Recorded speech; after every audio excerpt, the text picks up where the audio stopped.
Sri Srimad. His Divine Grace A.C. Bhaktivedanta Swami Srila Prabhupada Ki Jai. ISKCON BBT Founder Charges Divine Grace Srila Prabhupada Ki Jai. Jayam Vishnupad Paramahamsa Pravijikacharya Sutrata Sri Srimad. His Divine Grace Srila Bhaktisiddhanta Goswami Maharaj Ki Jai. Anantikoti Vaishnava Brinda Ki Jai. Namacharya Srila Haridas Thakur Ki Jai. Prem se Kaho Sri Krishna Chaitanya Prabhu Nityananda. Shri Advaita Gadadhar Sivasari Gaura Bhakta Vrinda Ki Jai. Shri Shri Radha Krishna Gogopina Shami Kunari Kun Giri Govardhan Ki Jai. Vrindavan Dham Ki Jai. Sri Mayapur Navadip Dham Ki Jai. Jagannath Puri Dham Ki Jai. Jamuna Mai Ki Jai. Ganga Mai Ki Jai. Srimati Tulsi Devi Ki Jai. Srimati Bhakti Devi Ki Jai. Grantaraj Srimad Bhagavatam Ki Jai. All glories to the assembled devotees. All glories to the assembled devotees. All glories to the assembled devotees. All glories Sri Sri Guru Gauranga. Srila Prabhupada Ki Jai.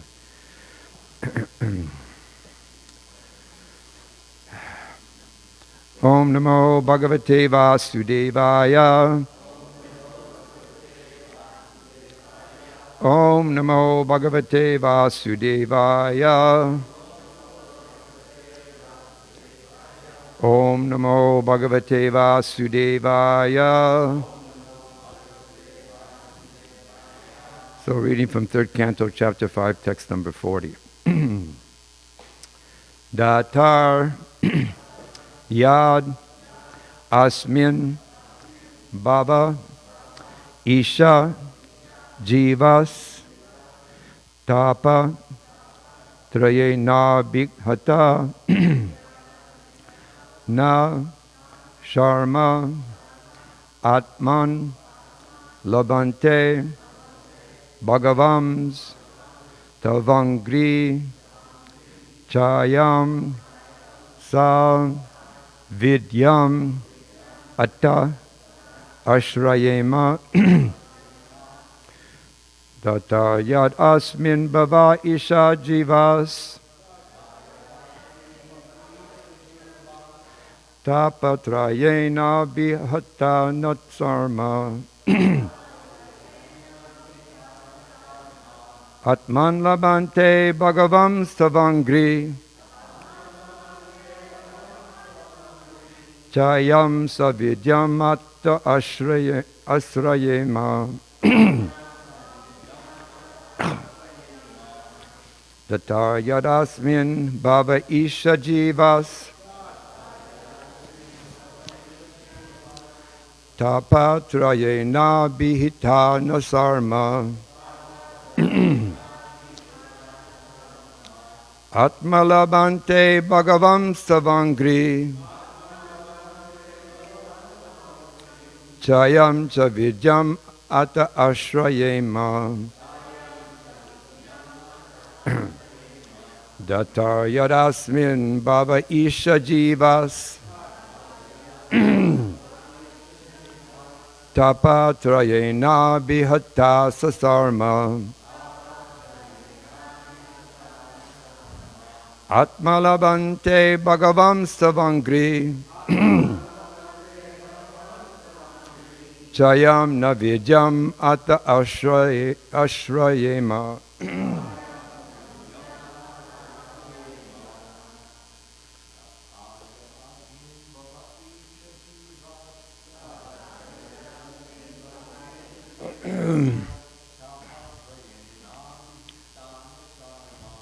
Tapatrayena Bihita Nasharma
Yadasmin bhava isha jivas tapatrayena vihita nasarmam atman labante bhagavam stavangri chayam savidyam ata ashrayema. Mataji's. Tatanam ashvin bhava isha jivas tapatrayena vihata sasarma atman labante bhagavam stavangri yam savidvam ata ashrayema Data yadasmin bhava isha jivas tapatrayena vihata nadsarma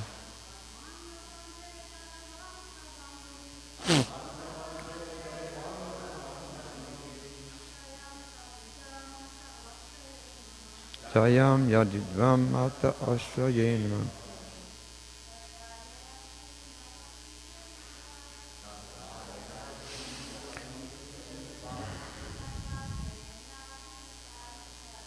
Tapatrayena vihata nasharma Atmatlabante bhagavam stavangri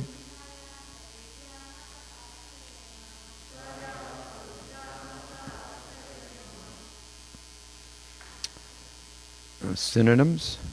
Dataha, O Father, yet because asmin, in this bhave, material world, isha, O Lord, jiva, the living entities, tapa, miseries, trayena, by the three, abhihata, always embarrassed, na, never, sharma, in happiness, atman, self, labante, do gain, bhagavan, O personality of Godhead, tava, your, angrichayam, shade of your feet, savidyam, full of knowledge, ataha, obtain, ashrayema, shelter. Translation purport by His Divine Grace A.C. Bhaktivedanta Swami Srila Prabhupada Ki Jai. O Father, O Lord, O personality of Godhead, the living entities in the material world can never have any happiness because they are overwhelmed by the three kinds of miseries. Therefore they take shelter of the shade of your lotus feet, which are full of knowledge, and we also thus take shelter of them. Okay, purport. The way of devotional service is neither sentimental nor mundane. It is the path of reality by which the living entity can attain the transcendental happiness of being freed from the three kinds of material miseries. Miseries arising from the body and mind, from other living entities, and from natural disturbances. Everyone who is conditioned by material existence, whether he be a man or beast or demigod or bird, must suffer from adhyatmika, bodily or mental pains, adibhautika pains, those offered by living entities, and adidaivika pains, those due to supernatural disturbances. His happiness is nothing but a hard struggle to get free from the miseries of conditional life. But there is only one way he can be rescued, and that is by accepting the shelter of the lotus feet of the Supreme Personality of Godhead. So I'd like to just kind of break up the class in two sections, this one and then the second one. So I'd just like to say a few words here. Om Jnanatimirandasya Gananjana Shalaka Chakshu Umlitam Tayin Tasmai Sri Gurave Namaha. Sri Krishna Chaitanya Prabhu Nityananda Sri Advaita Gadadhara Sivasadi Gaur Bhaktavinda. Vanchakalpatur Vistyaki Pasindavevata Paritana Pabanebhya Vaishnavebhya Namo Namaha. Hare Krishna, Krishna Krishna, Hare Hare, Hare Rama, Rama Rama, Hare Hare. So, yes, the kleshas, as Prabhupada puts in the purport here, the Adi-Daivik, Adi-Bautik, and Adi-Atmik kleshas. I remember as a new devotee hearing about these kleshas, and it was very powerful and very telling in the position that each and every living entity is in this material world. And on this particular point, Krishna even explains, Brahma Bhuvana Loka Puna Avartino Arjuna. Krishna says that from the highest planet to the lowest planet in this material world are places of misery. Yes, and the kleshas here describe those miseries. And there it also, in that verse, it also says, wherein repeated birth and death take place. So it doesn't matter whether you're up way in the heavenly planets or you're way down in the lower realms. In all that creation, it's the same. It's miserable and repeated birth and death. So not only do we have the kleshas to deal with, but now we also have that no matter where you go in this creation, there's the miseries of birth and death and suffering.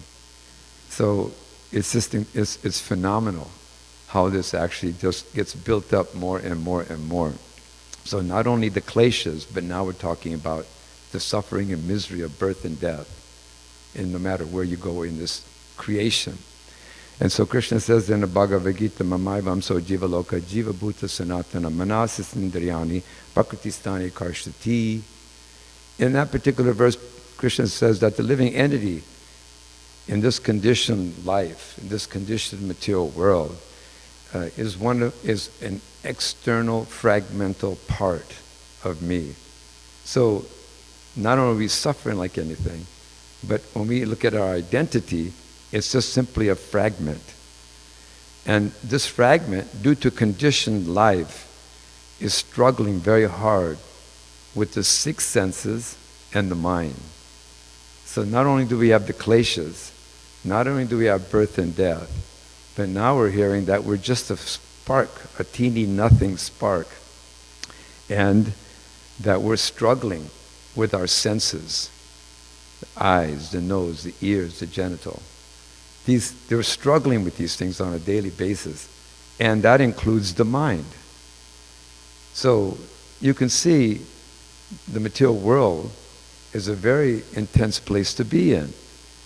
And on so many occasions, Prabhupada has said that we are bound up on all this mess. We're bound up by a false ego, a misidentification of who we are. So not only all those things we mentioned, but now you're talking about false ego, thinking that we're this body and thinking that we're something. And it says that the agent or the driving force for this is the mind. Yes, it's the mind. This is the driving force, and that's keeping us in this material world. And it's constantly beating on us. And we're always thinking that we're going to be happy, or this is going to be great, and we go here. So sometimes people, they get confused and they think, well, let me go to the heavenly planets. There I'll enjoy more. But you suffer equally. There's enjoyment, but you suffer. If you read the pastimes of Lord Indra, how much is he suffering? He wants great satisfaction. He's suffering like anything. And he gets bewildered. And then he has to get cursed. And then he takes a body of a pig. Lord Brahma has to come down and protect him, save him from getting slaughtered. So it doesn't matter where you are in this connection, in this whole big scheme of creation. It's nothing but a struggle. And when Prabhupada says that here, his happiness is nothing but a hard struggle to get free from the miseries of conditional life. This is the material world. And there's that verse in the Bhagavad Gita, Yahi smarsaja boga dukkha yona evate adyantavanta kunteya na teshu ramate buddha. And there it says that the intelligent person does not take part in these sources of misery. So it takes an intelligent person, and this person understands that when we are in contact with the material senses, when we begin to interact with it, then there's difficulty. And so the wise man does not take part in them. So this is the level of Krishna consciousness, to gain knowledge, to become intelligent, to become intellectual, to really try to dig deep and think deeply about our position and who we are and what it takes to get out of this suffering. And if we were able to just take a look at some big screenshot of all the suffering that we've gone through in this particular life, sometimes people, they have some psychological problems and then they go to a psychiatrist and there they speak about what? The suffering. The reason they're in that condition they're in is because they're suffering like anything. So it's not easy to detach ourselves from this material world. We can't become detached from the attraction of the material world, simply by changing our dress. Okay, now I'm going to become brahmachari. I'm going to become a sannyasi. No. That doesn't change anything. The only thing that changes is if we become attached to devotional service.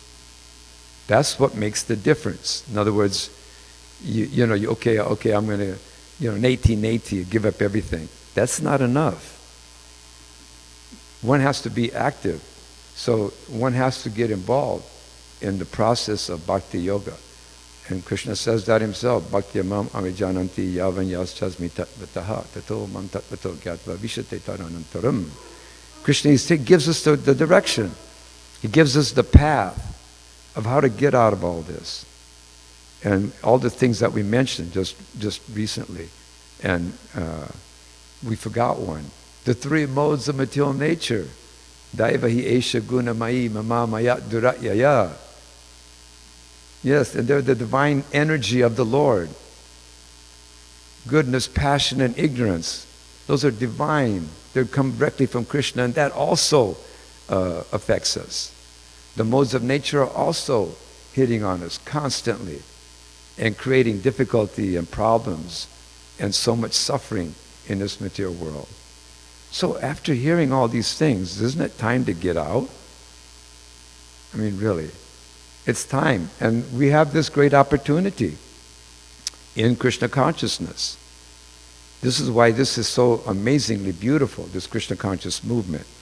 It's the door to get out of this suffering condition of the material world. And even though we're hearing these things, it's very difficult for us to remember.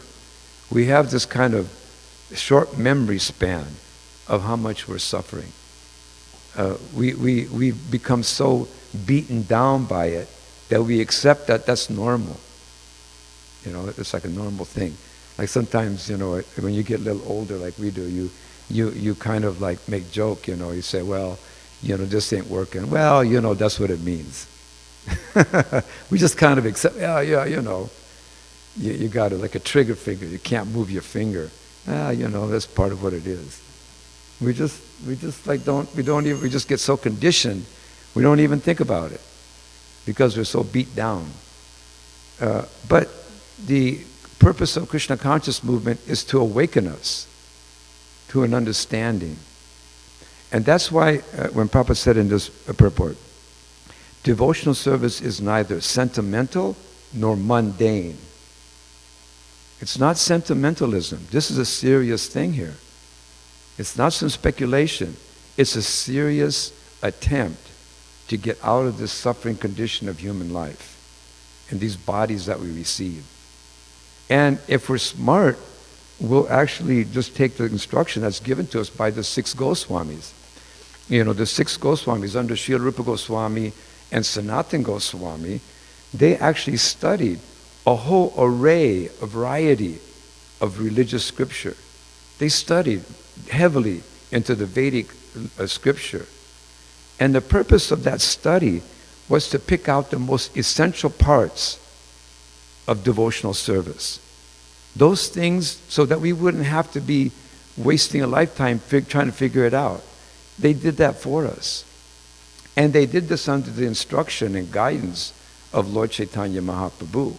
This is what he wanted done. So they dove deep into this Vedic literatures, and they came out with so many wonderful literatures that support devotional service coming from Vedic literature. So it's not sentimental or mundane or speculation. They actually did an analytical study of what it means to be involved in devotional service. So, a serious devotee, a devotee who's very serious, they can attain bhakti.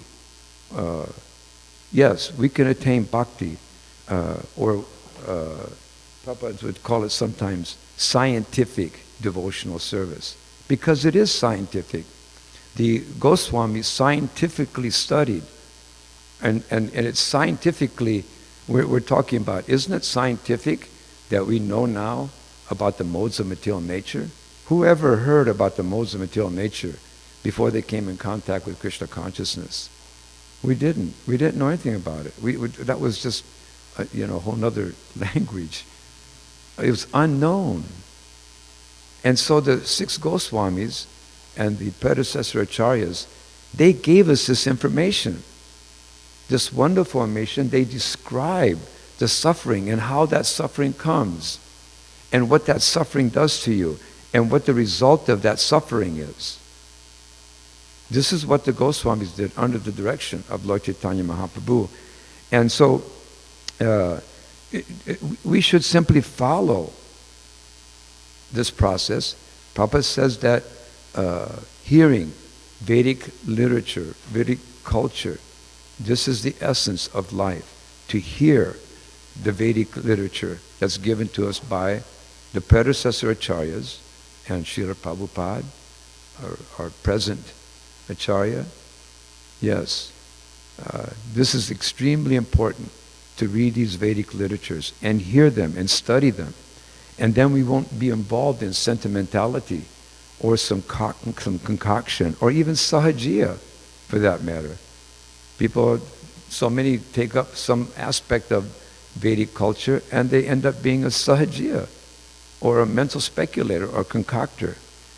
Sometimes you'd see here, not so much these days, but I remember no more than 4 or 5, 6 years ago, every now and then you'd have a big Swami coming in, long, beautiful, flowing hair and saffron cloth, and he'd have 10 women around him. This is a concoction. It's not renounced, it's just pretending. Because that's not what a renounced person acts like. There's certain codes that have been given to us by the predecessor acharyas, how to act and how we should do this. So, this analytical study that the Goswamis did was very, very important, because they proved that devotional service is acquired from Vedic knowledge. That's where they found it from. They extracted it from this Vedic literature, and they gave us the essence of it.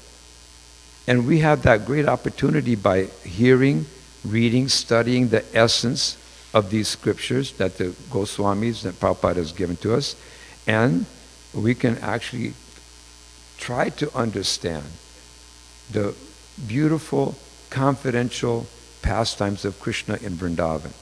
That's what we've been given. We've been given that opportunity to understand the pastimes of Krishna in Vrindavan, of all places. So this is what the Goswamis have given to us. So, this bhakti is a cultivation. And cultivation means it's an activity. It's an activity. And Cultivating of spirituality doesn't mean just sitting in some place and meditating idly. It doesn't mean that. Cultivation means activity. You perform, you do things. And that's what Krishna consciousness is. This is what the predecessor acharyas have given us. Meditation is great if you don't know devotional service. It's great. You can see today in society, it's really popular. Meditation is a big thing now. People are working in an office or they're working in some stressful job, and they sit down and they meditate for a few minutes, and they feel some relief from it. So meditation is great if you don't know about devotional service. Because one thing that you're trying to do when you meditate is stop nonsense activity. You know what I mean? Trying to stop. You're doing some work, nonsense activity, and man, I can't take this anymore. So you sit down and you try to stop doing that nonsense activity so that you can meditate and become freed from it. But the uniqueness of Krishna consciousness is that just by taking up Krishna consciousness, automatically you stop all nonsense activity. Isn't it? Think about that. The minute you come into Krishna consciousness, you have 4 regulative principles. You don't eat meat. You don't gamble. No illicit sex. No intoxication. Practically speaking, you stop all kinds of nonsense activity just automatically. And then not only does that, but we also are given meaningful devotional activity. This is the glorious thing of Krishna consciousness. We are given things that we can do to maintain that meditation. Yes, we have so many things. We have book distribution. We have deity worship, cooking, everything for Krishna. Books for Krishna, serving Krishna, cooking for Krishna, eating for Krishna, associating for Krishna, festivals for Krishna. Everything we do is for Krishna. So these are all meaningful activities. Whereas those individuals who just know how to meditate, after that they have to go back into their mundane nonsense activity. Whereas in Krishna consciousness, automatically you stop those things, but you continue it by meaningful devotional service, by meaningful activity. And that's really what Krishna consciousness is about. This is the power of the Krishna conscious movement, that these activities is what gives, we go back home, back to Godhead. What is that verse? Bhaktyamam abhijananti yavanyas tasmi tattvataha tato mam tattvato gyatva vishate tad anantaram. Krishna says that I'm only to be known by this devotional service. That's the only way you can know me. You can't know me any other way. It's only by devotional service. And once we actually know Krishna, then that means that you never come back again to this material world. You never come back here again.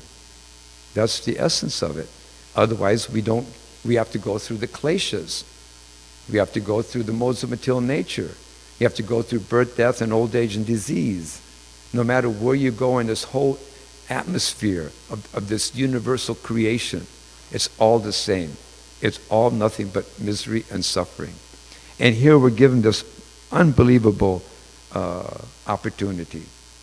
Therefore, this is very nice. I heard a lecture the other day where Papa used this word, therefore.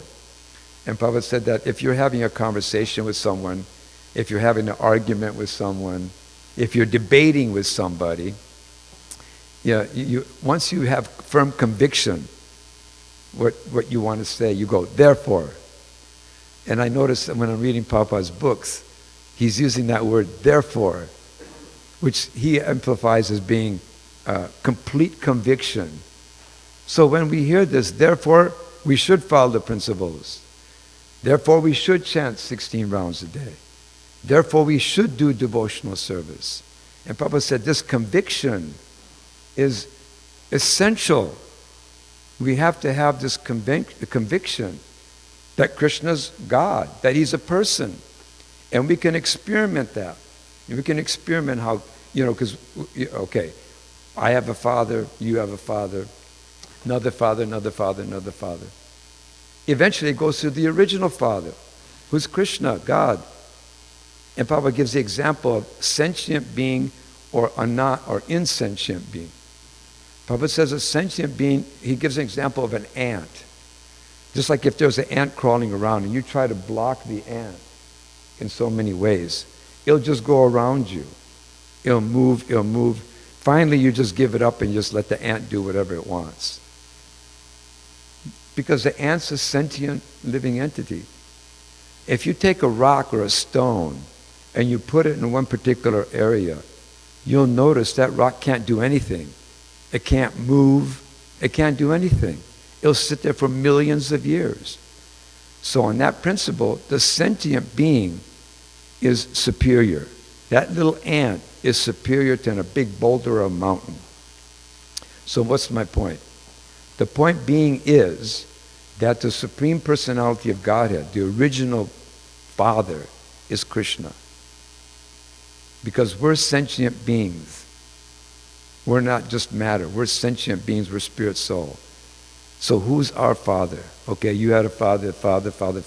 It goes to the original person. And that original person is Krishna, God. And he's our Supreme Father. And we as living entities, we've lost that connection due to our material desires in this material world. So we need to get back to that original Father by the service to him, by that service.